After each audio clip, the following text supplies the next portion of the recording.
Vicky Marie, and good morning, good afternoon, or good evening, wherever you are in the world. I'm in mainland Spain. It is 11:03 in the morning, and it's Monday morning. So happy Monday. I know a lot of people don't like Mondays, do they? That's why they wrote a song about it. Anyway, we're going to have a positive Monday, aren't we? So today I'm going to talk about this beautiful woman, a young woman, 30 years old, in the top top right hand corner of the screen, depends which way you're looking at it. And this is Mica Francis, or Mica Miller, really, because she was still married to her husband, JP, John Paul Miller.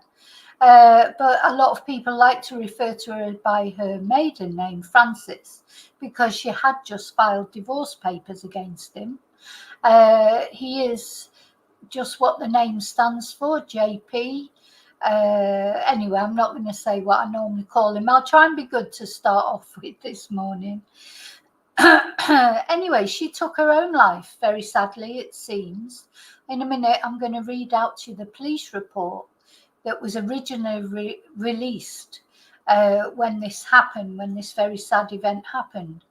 But of course, there's been a lot of controversy. Did she take her own life? Was anybody else complicit in it? Was she pushed into it? I call it death by slow motion, when you just chip away at someone for so many years that in the end they take their own life. But is that like really manslaughter? Anyway, we're going to talk about her because somebody very kindly sent me the affidavit that JP Miller, who was a pastor, I don't know if he's still a pastor or not, supposedly a man of God, turned out he'd been abusing Mica, stalking her, lots of horrible things that he'd been doing in the run-up to her sad death. Somebody sent me recently, John Paul and Mica's family came to an agreement because Mica's family had started legal proceedings against him. Anyway, they have come to an agreement, and somebody sent me John Paul Miller's affidavit, that he had presented to the court in the hearing that they had. Now, whatever happened behind closed doors in that hearing, they came to some sort of an arrangement that both sides were happy with, which, to be honest, to me was a little bit of a surprise, because I didn't think there was going to be a meeting point between the family and John Paul, because they seem so far apart, in what they believed. Because basically John Paul Miller blamed everything on Mica's family, and Mica's family felt it was all John Paul's fault. So somewhere along the line, they've met somewhere in the middle and they have come to an agreement. So legal proceedings aren't going any further. But I thought it'd be interesting to read this affidavit, which is very, very long. It's got a lot of exhibits in it. So I thought if we read it bit by bit, I'm going to do it in installments. I'll start reading it today, see how far I get. I'm probably thinking of doing about an hour in each installment. So we'll see how it goes. When it comes to a logical point to stop, I'll stop, and then we'll have part two. So this is part one, which is like the introduction. So what I'm going to do before I start is read out the original police announcement about this case, just to remind us of what happened. A lot of us have been interested in this case. We've been covering it for a long time.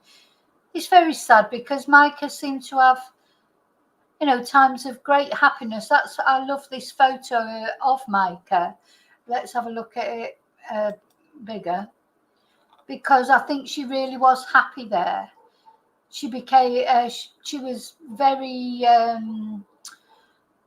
Mica had a lot of faith, let's say, and she became christened again, I believe, just before this photo was taken.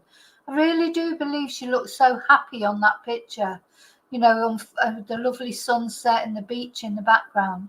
Unfortunately, she just could not keep up this happiness.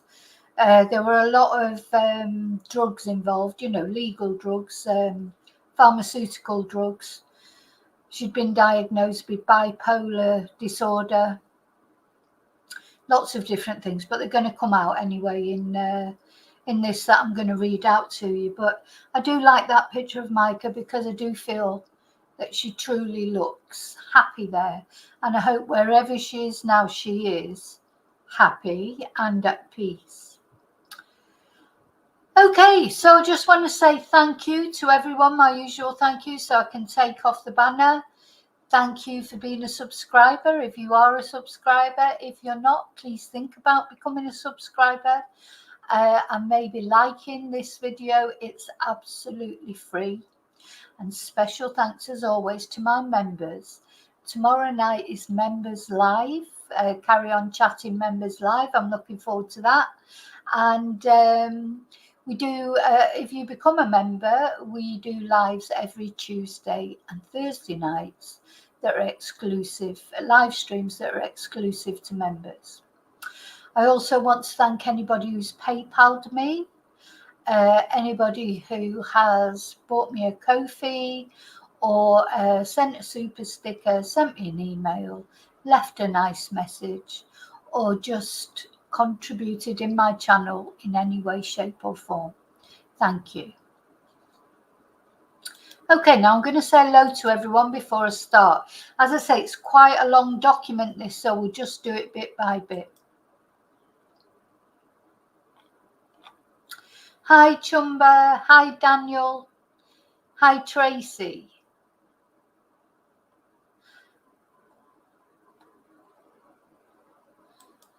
Thank you, Jojo. Thank you so much. Means a lot because it's been quite difficult lately, to be honest, but thank you. Okay, so let's have a look at, hi Mello, let's have a look at the original police release, if you like, from Robeson County. This was the media release they made on the 7th of May. This is actually not straight away after Mica died, but after the inquest ruling. And that's what caused a lot of speculation, if you like, because a lot of people did not believe that Mica had taken her own life. Now, I do think she did, to be honest, to be perfectly honest. But I do think that she drove herself to it. And I just feel for someone like Mica, that John Paul Miller, he was always going to win one way or another, because Mica's one of those people, she's too sensitive for this world. Okay, so this was a media release on May the 7th, 2024. A death investigation that has tugged on the hearts of people across the nation has been ruled a suicide. The decision was made on surveillance footage, interviews, physical evidence, and the examination of the North Carolina Medical Examiner's Office. Now, we looked at Mica's last day, didn't we? We watched the video that was everything that she did that day when she went to buy her gun, went for petrol, all the things she did that day. Mica's last day, we did cover all that. On Saturday, April the 27th, 2024, approximately 2:54 p.m., Robeson County E911 Communications Center received a 911 call from a female. The caller asked the dispatcher if her phone could be located because she was going to kill herself and she wanted her family to be able to find her body. During the conversation with the dispatcher, the caller hung up the phone and the dispatcher was unable to contact the caller. The dispatcher was able to find the location of the caller and dispatched a deputy to the location. The deputies contacted the Lumber River State Park superintendent upon their arrival. and they all conducted a search of the area for the victim. It was aided by a Robeson County Sheriff's Office drone. And during the investigation, a black Honda Accord with a South Carolina registration was located in the parking lot of the state park. The investigators confirmed that the vehicle belonged to Mica Miller, 30, of Myrtle Beach, South Carolina. A 6-hour gun case was located in the passenger seat and a box of ammunition in the center console. They also found a receipt for the handgun from a pawn shop and a receipt from a convenience store in the vehicle. Both receipts were dated the same day of Mica's death. During the search of the park for the 911 caller, investigators were approached by an individual who had found a bag near the water edge with an identification belonging to Mica. The individual stated that he heard someone crying and a gunshot while he was fishing. Law enforcement continued the search, and the 911 received a call from an individual who stated that a body was located in the water. Law enforcement responded to the location and contacted the North Carolina Medical Examiner's Office upon locating the deceased. The victim was identified as Mica. A 6-hour 9mm handgun was located in the water at the crime scene during the search of the area.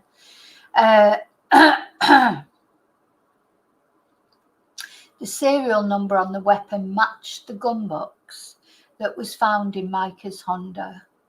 Other personal belongings were located, and a search of her phone showed she conducted a Google search for national parks near me, and the Lumber River State Park location was provided.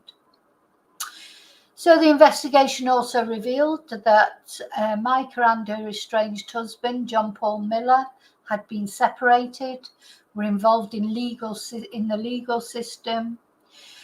This information led to the investigators confirming the whereabouts of Miller and a female, this is John Paul Miller, and a female that he is allegedly romantically involved with.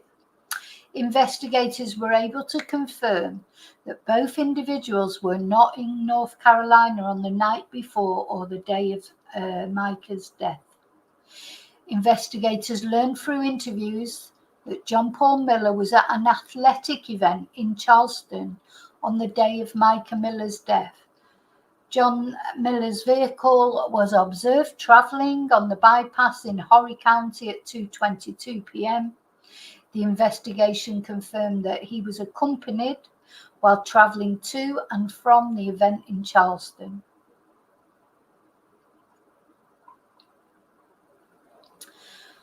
On Tuesday, May the 7th, Sheriff Bernice Wilkins, investigators and the medical examiner met with the parents and immediate family members of Mica Miller. John Paul Miller was given the opportunity to attend a separate meeting, and Miller indicated through his attorney he would not come to North Carolina to meet with the investigators. I didn't know you could refuse, to be honest. If the police tell you, ask you to come along, how can you refuse?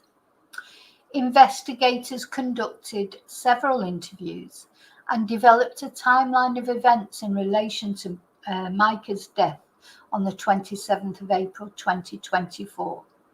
At 11 a.m. she was up. Now, we watched all this in a video. At 11 a.m. Mica was observed on her Ring camera arriving at her residence. 11:38 a.m. she was observed on her Ring camera leaving her residence. Remember, she was dressed to go to work because she worked, didn't she, in a like a restaurant, cafeteria type place. She was dressed to go to work, but she didn't go to work. She went to the pawn shop. So 12:12 p.m. she's observed on store surveillance walking into the Dick's pawn shop, which is located. Well, we don't have to say about where it's located. 12:13 she's observed at the register and initiates the purchase of a weapon. 12:34, she's observed leaving the shop after purchasing a weapon and ammunition. At 1:06, her black Honda is observed travelling on the 501 near 4 Mile Road, Conway, South Carolina. 1:27 p.m. it's observed arriving at the grocery and grill. 1:35 p.m. Mica is observed leaving the store after purchasing a drink and gas. 2:54 p.m. she called the Robeson County from Lumber River State Park. Call included below. First, let me say on behalf of the Robeson County Sheriff's Office that our sincere condolences are being sent to the family and friends of Mica. The incident has garnered much attention from across the Carolinas and beyond, yet all over the world. I want to assure everyone that a very methodical investigation was conducted by our team. Unfortunately, rumours and conspiracy theories were spreading quickly and assumptions were being made. However, in the end, we must make decisions based on the facts and evidence that has been gathered. While I know it's not what many people wanted to hear, the evidence is quite clear and compelling, and we are as saddened as anyone that this has occurred. There are many factors we have reviewed that occurred over an extended period of time that are probably related to the reason for this investigation, but in the end, sadly, a tragic decision was made by Mica that ended her life. And of course, they've added, that was her car seen driving there. Mica leaving her home on that last day, Mica's last day, so in her work uniform. Mica going into the pawn shop to buy a gun. This is where I believe she, this is her location on her phone.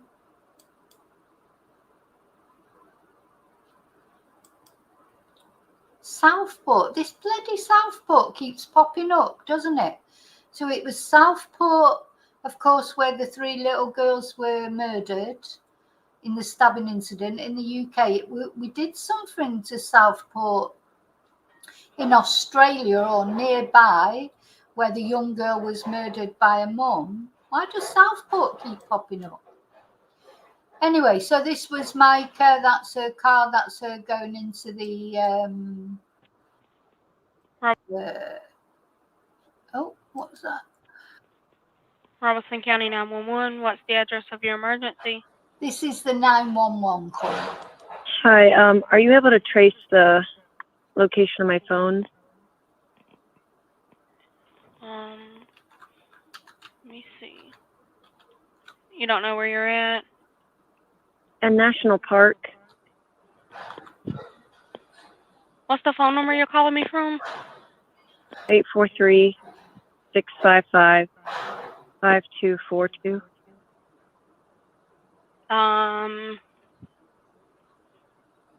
Where's the park located at? In Fair Bluff. Let's see. I have my location on, I think, on my phone.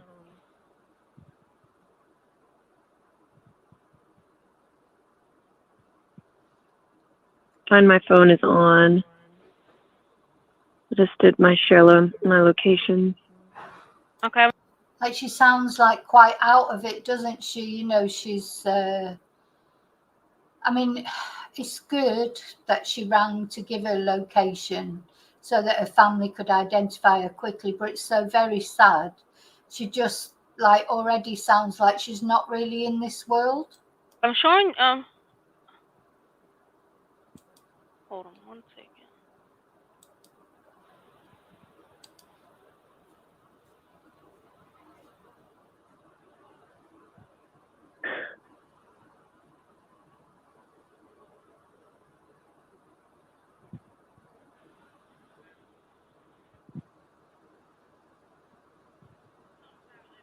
don't think you are in Robeson County.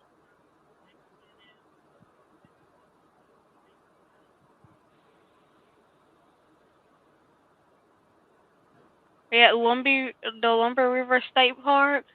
In Yeah, that's where I am. okay. Tell me what's happened. I'm about to kill myself, and I just want my family to know where to find me. Okay, ma'am. Just listen to what I'm saying, okay? Let me make sure I got the exact location where you're at, okay? Just 1 minute.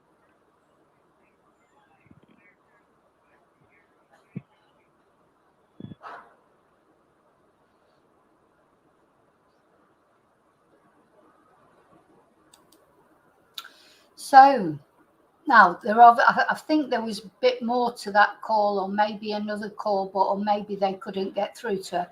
But that's all that the police released, and very sad. Hope it hasn't sort of triggered anybody. All through this case, just to let you know, because at the end of the day, we're talking about a woman who deleted herself. So there's going to be, there's a trigger warning through the whole of this video, because it's also the affidavit of John Paul that I'm going to read out. It talks about Mica's problems, and you'll get angry as well, because some of it you just know it's not as much her problems as his problems. But anyway, that's what we're going to read out. That's what I'm going to read out. So, as I say, it's a very, very long document, about 130 pages.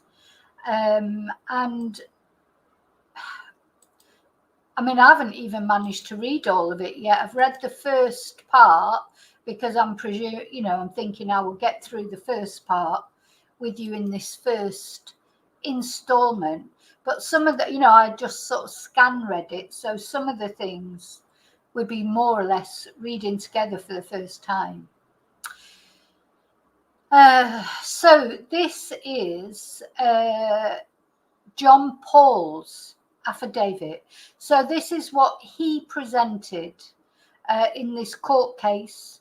Mica's family initiated court proceedings against him to remove him and appoint him to remove him as special administrator, or is it to no special administrator? So is this him trying to remove Sierra as the special administrator for the estate of Mica? Yeah. Petitioner John Paul Miller, by and through his undersigned attorneys, hereby submits this memorandum in support of his motion to remove special administrator and appoint the petitioner as personal representative. And this motion is based on the following grounds. So there's been this real war of attrition between John Paul and Mica's family. Instead of, because he did something, because he was still married to her.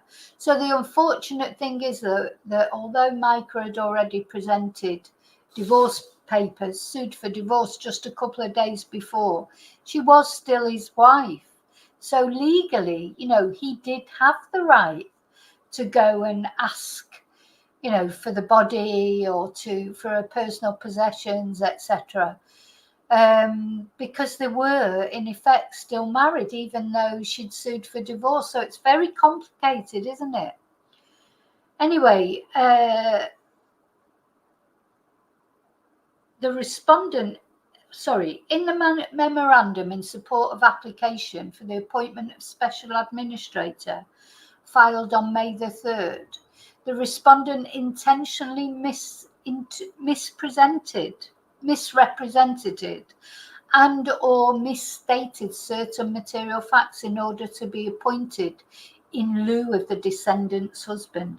So this is what he's saying. So he's saying that Sierra became the special administrator by misrepresenting and misstating certain facts so that she would become the administrator instead of him. He stated that Mica Miller, the respondent, so Sierra, stated that Mica Miller passed away under suspicious circumstances. So what he is saying, or what his lawyer is saying, while unbearably tragic, the decedent's death by suicide was not in any way suspicious, and the cause of death has been known to the respondent, her family, and their followers since April the 28th. Her death has been thoroughly investigated and officially ruled to be a suicide, which is true, to be fair, confirming what has been known from the beginning. And the petitioner has been cleared of any involvement. And he has been cleared of any involvement. The trouble is, the only thing really in my eyes he could maybe have been charged for is like this sort of death by manslaughter because of the stalking, etc. We have a law in the UK now. There is a law about, people can be charged with that. I don't know about in America. But he has been cleared of any involvement, as has everyone and anyone beyond the decedent herself. And he attaches the media release that I've just read out as Exhibit A.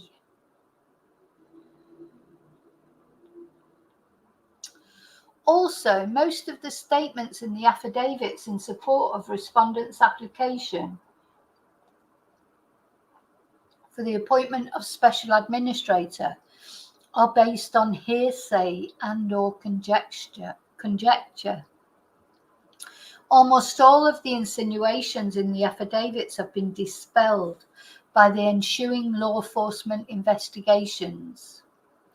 Exhibit F. Now we will look at the exhibits, but not now. I'm just going to read out. We'll plod through this bit by bit in installments. Exhibit F in support of the application, which is simply the unfounded position of an individual without any evidential finding, is not applicable as the referenced order of protection was never pursued or granted. On or about April the 27th, at approximately 2:54, the decedent contacted 911 and told the dispatcher she planned to commit suicide. She was found, I shouldn't keep saying that word, YouTube will be on me like a ton of bricks. Decedent was found dead of a self-inflicted gunshot wound to the head on April the 27th, 2024 at approximately 4:23. Upon information and belief, respondent was aware of the findings of Robeson County Sheriff's Office prior to filling the application for appointment of special administrator. On or about April the 28th, 2024, the respondent and other members of the Francis family attended a meeting with RCSO personnel to discuss the findings of the investigation pertaining to the death of the descendant.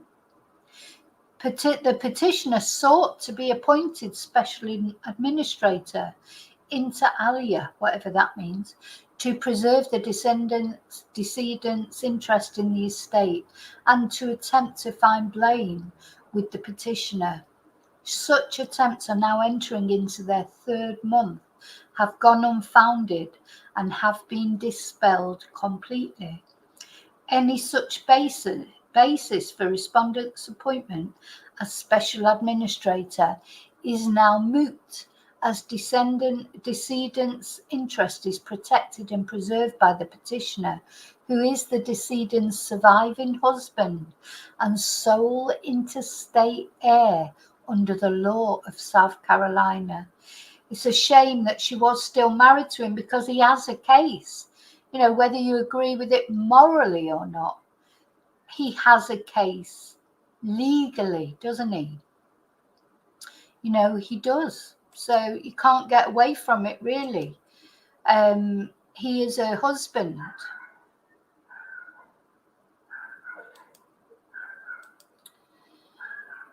So let's carry on with what we're doing. So he does have the right. It's clear from the affidavit of the petitioner that the decedent long suffered from mental illness, suicidal tendencies, homicidal tendencies, and other mental wellness concerns, of which the Horry County Probate Court is aware of, based on the decedent's prior appearances within the said court. Affidavit attached of petitioner Exhibit B. As I say, we're not going to look at the exhibits today. We're going to focus on what I'm reading out, but we will as time goes on in other installments, because as I say, this is just massive. You just couldn't possibly do it all in one video. Unfortunately, misunderstandings, insinuations, and misinformation related to decedent's death have caused great harm to the petitioner. Oh, poor him. Gosh, he does like to feel sorry for himself, old JP, doesn't he? He loves to feel sorry for himself.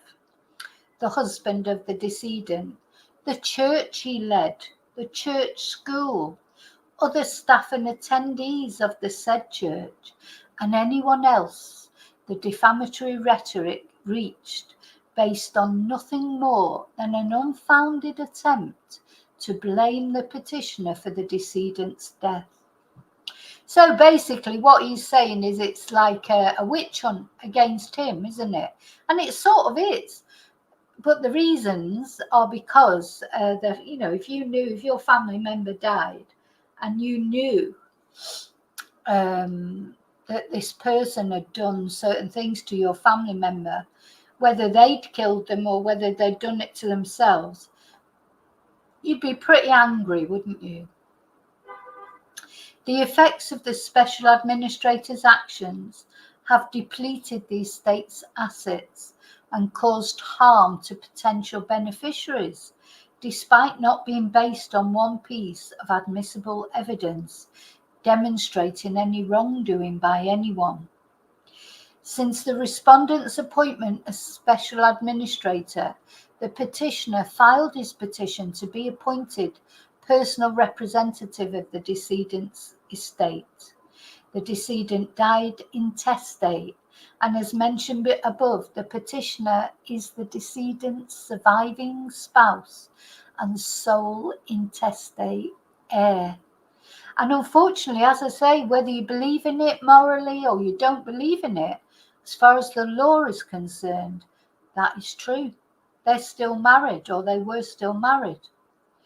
As such, the petitioner is best situated to represent the interests of the estate, and the services of special administrator are no longer required. So he should be doing it all according to him.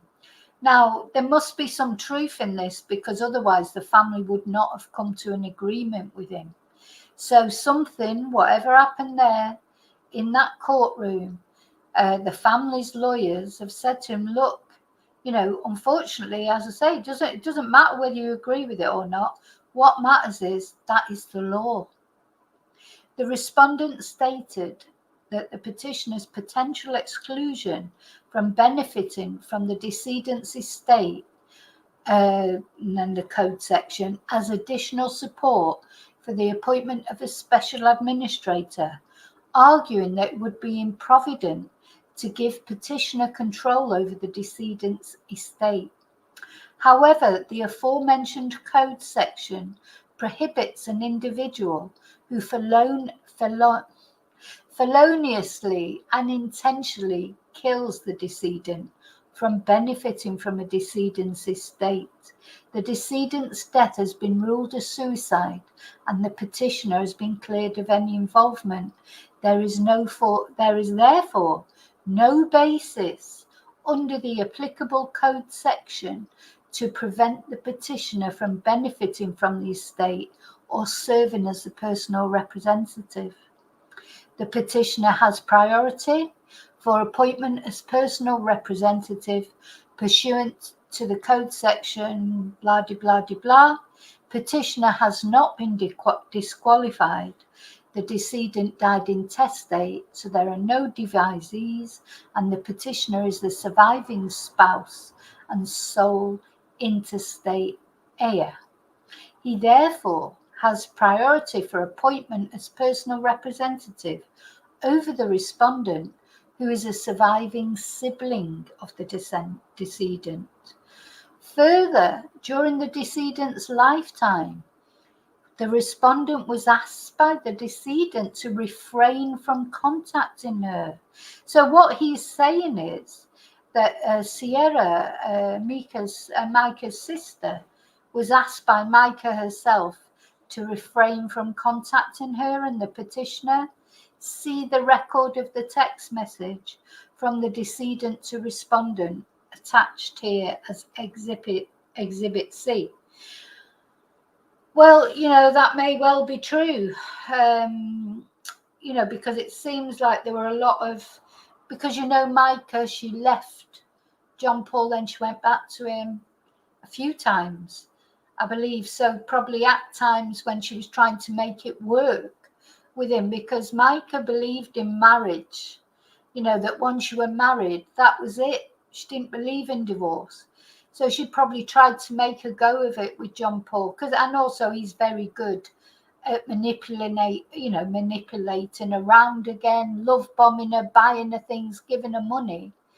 And I'm sure that at some time under his influence, Mica has told her sister she doesn't want to see her again, or don't contact me anymore, or I think that's quite common in sort of cases where there's domestic abuse.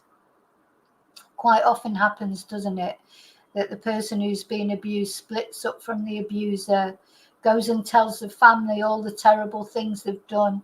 Family get indignant and hate them, and then they go back to them. It happens all the time, unfortunately, for many reasons. Maybe because there's children involved, maybe because they're still in love with them, maybe because of financial reasons.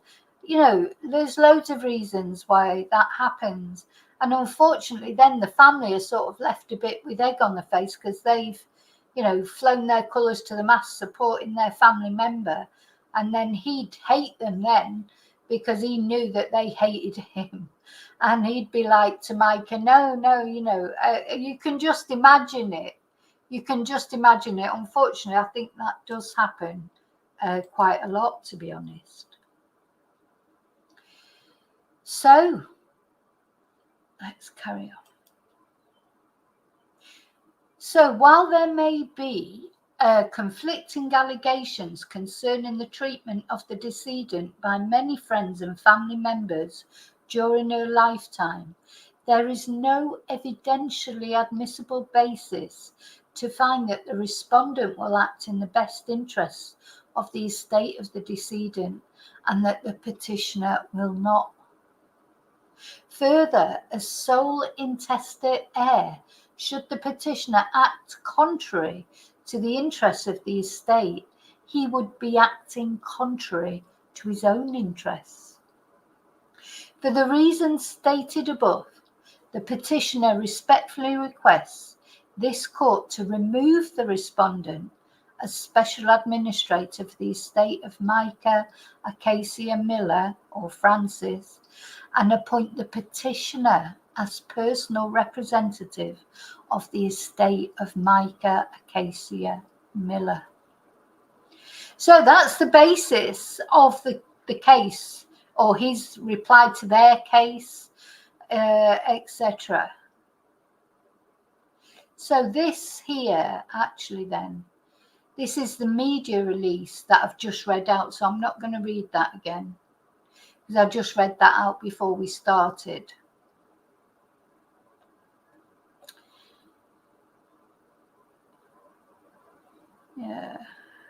Yeah, we just read all that out.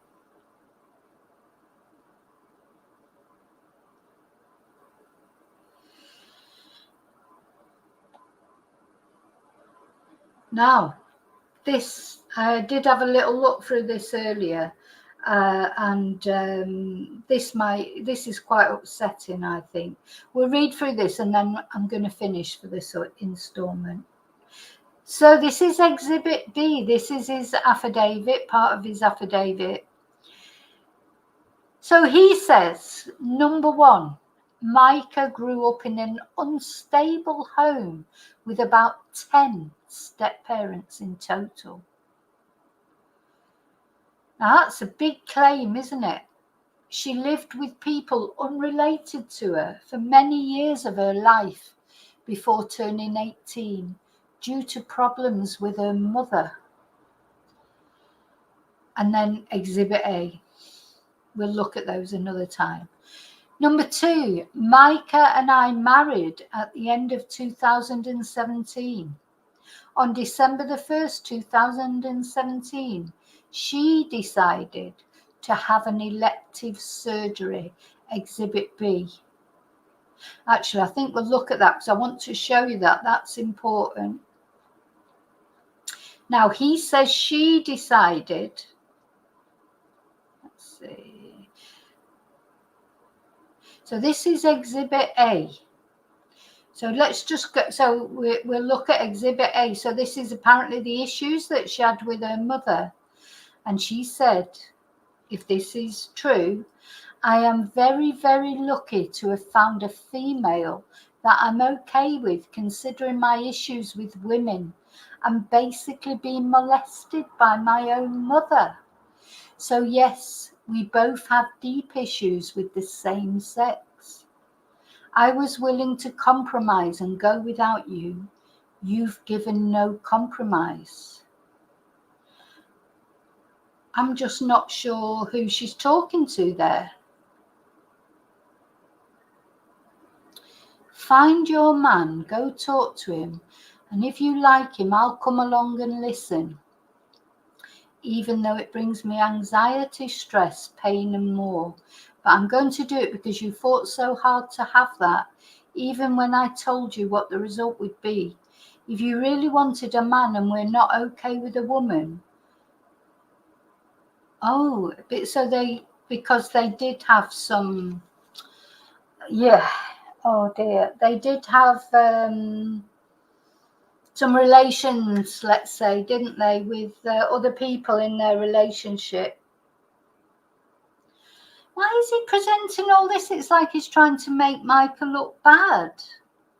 So Exhibit B that he was talking about, that she voluntarily, according to him, voluntarily, she wanted, not him, breast augmentation, a breast implant or 2 breast implants.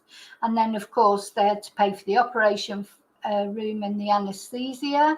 And in total, that cost $5,300. So it just makes you wonder who paid for it.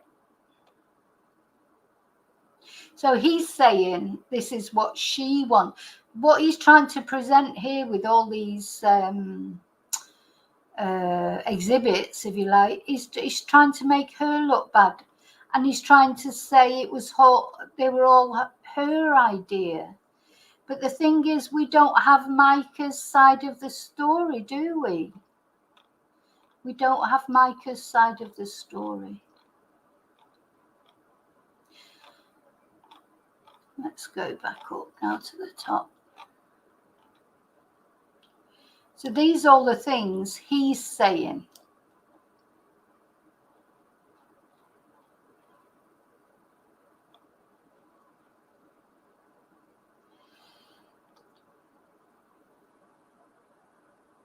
So she decided to have elective surgery, Exhibit B, so that's the breast implants. When she awoke, the doctors informed me she was having a psychotic episode. Mica began writing undecipherable emails on December the 15th, Exhibit C. We'll have to go back down to that in a moment. The doctor put her in a mental hospital. What, after having breast implants?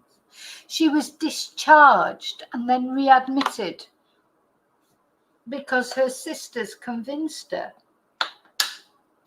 to stop taking her prescribed medicine. So it's all the sisters' fault. The doctors then prescribed lithium, olanzapine, lamotrigine, Seroquel, and other medications over the years.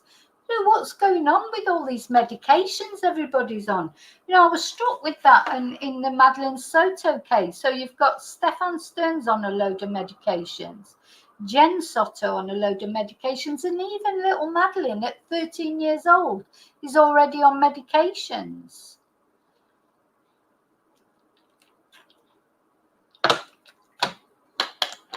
Anyway, and does it really make people better? I don't know that it does, but I don't know. So lithium has always been the best and most consistent. She's been diagnosed many times, but the three that are always consistent are schizophrenia, bipolar 2 with severe psychosis, and dependent personality disorder. I think she definitely did have that. And you know what? This is it. It's like I think with Jen Soto and Stefan Stearns, people like John Paul Miller, people like Stefan Stearns, they can see people, they know who is vulnerable to their, most people would not put up with John Paul Miller. Most women, older women, because of course, Mica was a lot younger than him as well. He couldn't cope with a real woman. Well, I don't know what his partner at the moment, what she's like, but maybe she's a different kettle of fish. But it feels like he sort of knew that Mica could be easily manipulated, just as I personally think Stefan Stearns thought that Jen could be easily manipulated. I just think sometimes not only men but women as well who are narcissists, they can spot their ideal partner a mile off because they can manipulate them easily. So her medical records are mainly the Waccamaw Mental Health Lighthouse, Grand Strand Hospital and Mental Health Facility, and McLeod Hospital.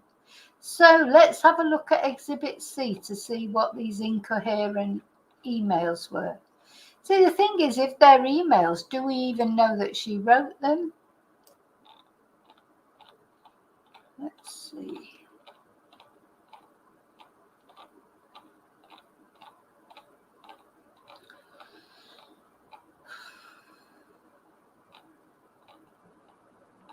Gosh.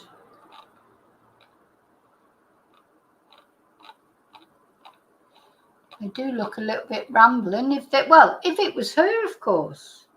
So he's written an email so this is December the 15th, 2017. Oh, who's it? I don't know who it's to. Okay, we really have to help Mica. I told you before, you two can work on things. She has to get well by seeing a psychiatrist. She has since sent me this text, which you can tell is like her talking right now. Not sure if you can talk to her family, but she needs help as soon as possible. I would consider this a major manic episode. I'm worried about her because if her mind, thoughts and energy continues like this, she is going to crash so hard. She doesn't need sleep, she's not eating, and her mind is not stopping.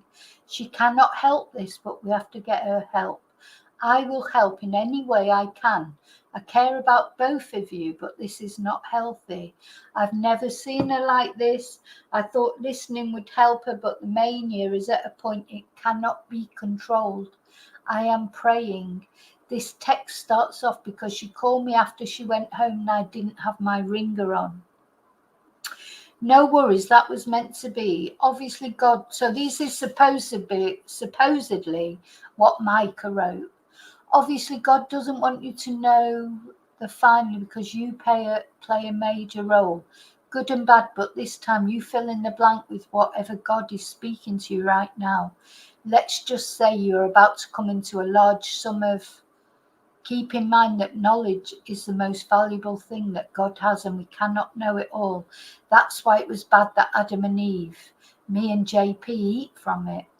Now, one thing I would like to say is the videos that Mica made that we watched of Facebook videos that she put on Facebook, they weren't like this. So we don't really know, do we, that Mica even wrote this? But I mean, it does seem maybe if she was on medications at the time. I have to say, I've seen similar texts from people that were suffering from bipolar.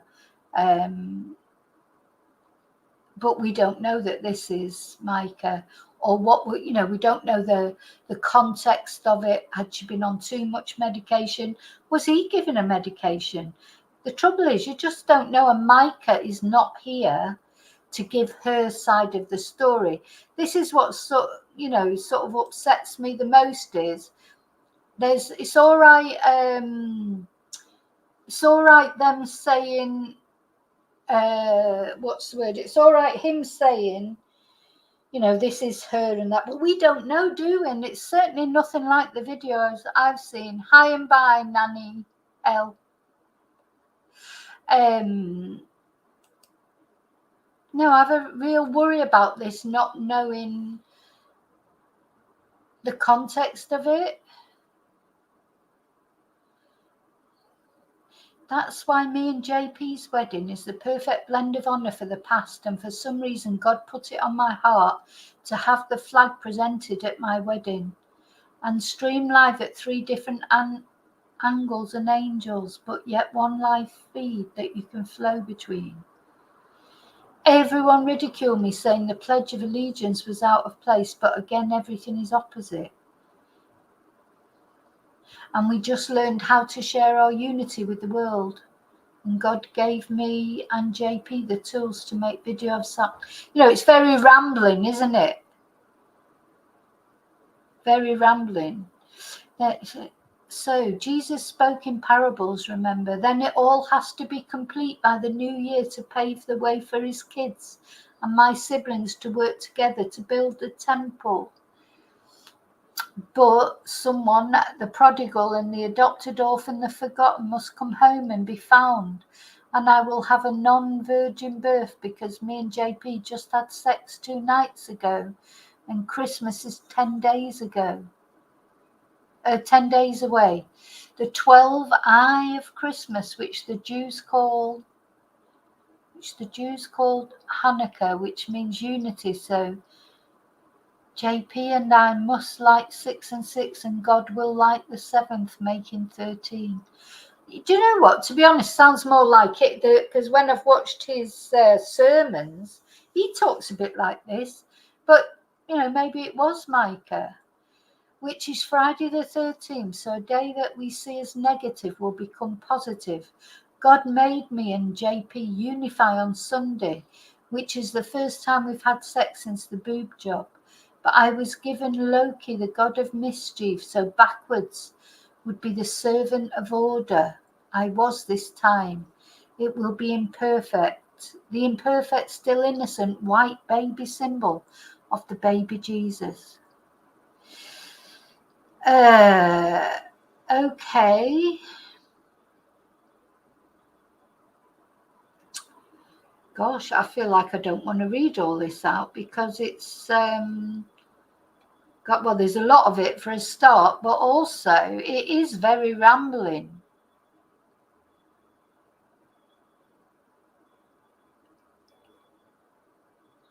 So the important thing is rest. We all return back to a deep slumber after the battle is won, and then we will rest in the shadow of the Almighty under his wings, and then let eternity and the new creation of other planets begin. Amen. What do you think about that? I mean, I don't know, but I feel like he might have written that. But of course, I don't know. It's just that the only thing I know about Mica, because I didn't know her as a person, all I know about Mica are the things that I've seen on her Facebook posts, the recordings that she's made, and none of them were like this. But that doesn't mean to say she didn't do it, I suppose. She could have been psychotic. She could have been on too many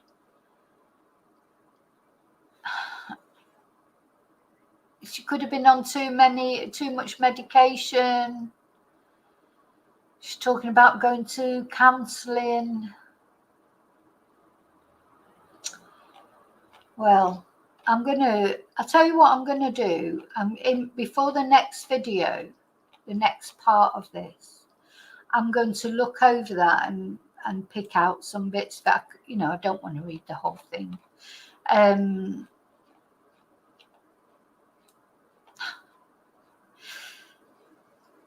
It's just, what makes me really, really angry though, is that Mica cannot defend herself. So there's a lot more to it than this. So he's going to come out with all these different things, casting aspersions on Mica and her mental state and this, that, and the other. But everything he says, we don't. Well, he's supplying these exhibits, but I don't know, an email. Can you really be sure he was on all her computers and things? How can we be sure that it was Mica that sent those emails? Anyway, in December the 22nd, 2017, while Mica was back in the mental institute, I gathered wisdom from professionals on how to take care of her. I emailed her about the details of the event because she wasn't in her right mind. Exhibit J. We'll look at that the next time. I'm going to finish soon because I've got classes. I began attending support groups for mental illness with and without her Exhibit K. These are all medications. Once again, I wrote her an email about the events happening while she was in the hospital. We'll look at that next time. Exhibit L. I emailed my coach with an update on Mica, explaining that I would need to take care of her every day for the rest of her life. Exhibit M. And there you go. That's what it comes down to, isn't it? He's controlling her. He has to take care of her every day for the rest of her life. Anyway, I've got to go because I've got quite a few classes this afternoon, but I'll be back soon with the second installment. Take care. Have a nice day. Thanks for being here with me. Mica, I hope you're at peace. I just hope you're at peace. May your God go with you, all of you. Thank you.